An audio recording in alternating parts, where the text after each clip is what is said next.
有人认为，在去年年底、今年初的一系列彩虹线试探之后，美国政府正在试图管控对华风险。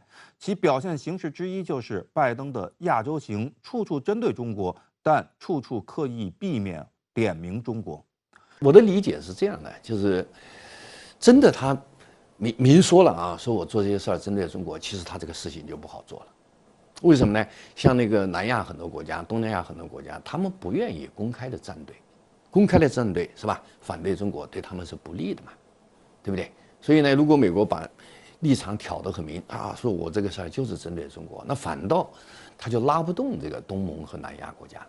那现在模糊一点，反倒是那些国家比较好表态，是吧？所以大概美国现在打法就是这么一个思路啊，就是核心还是要加强和中国的竞争力，对吧？拉帮结派啊，但是在面上呢，他又不提中国，表现得比较温和。这样有利于他建立他的统一战线，建立他联盟体系。布林肯26号的演讲是美国高层第一次对美国的两岸政策进行全面阐述。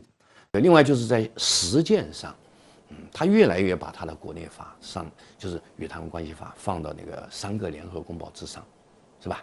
然后，所以这个就是挺危险的一个趋势，因为如果这样一种趋势啊，不断的把一个中国政策掏空，那么总有一天会达到一个临界点嘛，啊，然后中美关系它那个基础就发生了动摇，一旦那个基础发生动摇，台湾问题真可以这个发生重大事件，就是习主席以前警告过了，会地动山摇。美军参谋长联席会议主席马克米利在西点军校毕业典礼上警告说，你们要面对中俄，还将与机器人坦克作战。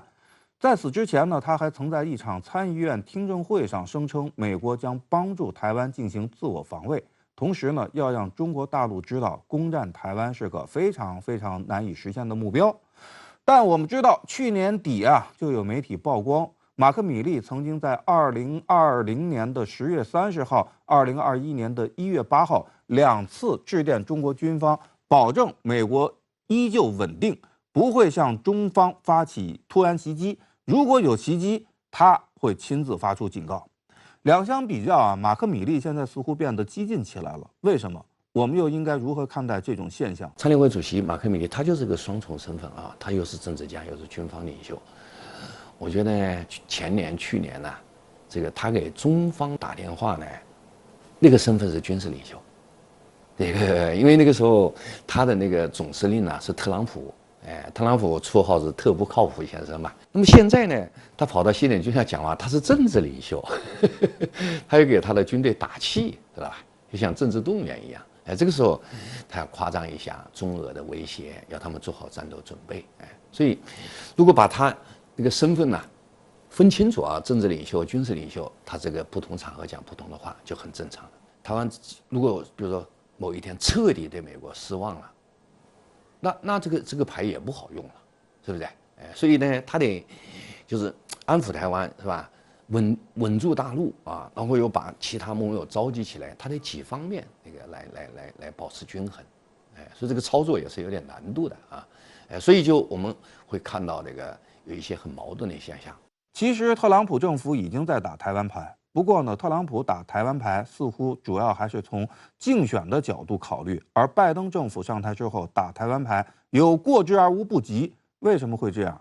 朱先生，拜登政府的中国政策从本质上还是延续了没有特朗普的特朗普主义，所以虽然操作的手段风格，包括这个语言的这个使用，可能会拜登政府更加注重一些平衡而不是简单的情绪化对华的打压，但是问题是美国今天涉华政策的这种对中国的抹黑、栽赃、干涉，以及甚至要准备进行战略性的遏制，这种基本的做法和思路和拜登政府并没有根本的区别，所以在这种情况下，中美关系已经回不到过去了。中美防长即将在6月在新加坡的香格里拉对话会上面对面的会晤。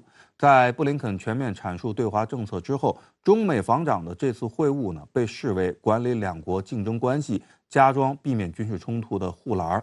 那么，在目前这种情况下，这个护栏到底能不能够建起来？应该如何建呢？一定要让中美关系走向建设性啊！主要的变量在美国那边啊，他党派啊，不同党派那个有不同的态度啊，老变啊。但是呢，就是奥斯汀啊，现在的国防部长，我个人认为他是属于稳健派，是吧？这个，所以我个人有点期待这个6月初吧，在新加坡那个香格里拉的那个中美防长会晤，希望这个会晤呢有成果，给那个中美关系增加一点稳定因素。但是观察到整个美国的这个决策情况呢，这个我们要保持这个谨慎乐观。